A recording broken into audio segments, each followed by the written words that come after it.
So what we want to do in equity portfolio is to buy some resilience. Of course, there could be some bad surprises still to come, and we want to have an equity portfolio that could be relatively resilient. At the same time, PIMCO's forecast is also that we will have an economic recovery coming, and we want to also benefit from the upside. So when we try to bring together those two attributes, the equities that will reconcile both aspects are in what we call quality growth.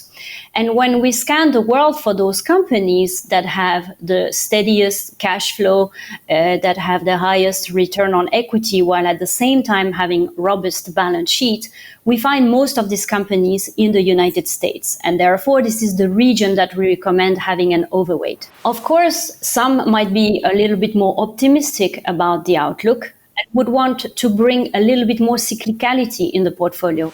And therefore, for those who want to have a bit more cyclicality in their portfolio, we recommend sectors around digitalization, green sectors like electric vehicle or solar energy, and also factory and automation at large. This then would point to countries like the United States, emerging market Asia, but also Japan. In equities, we're really focused on driving value through growth equities. In credit, we're really looking at value. And this is really because the drivers of equities and credit differ.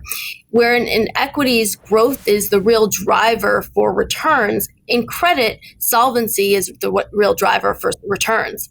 So in corporate credit, we're really focused on bend but not break IG credit. And what we mean by bend but not break is that we're looking at BB rated credit or BBB rated credit that we don't think has real risk of solvency concerns and that we think can do well in a weak environment. Outside of corporates, we do see a lot of opportunity within non-traditional credit, particularly structured products like non-agency MBS that are backed by a real diversified pool of assets. Within emerging markets, we are focused on external debt and local debt over emerging market equities as well as FX. And it's important to note that EM equities and EMFX are really driven by growth drivers.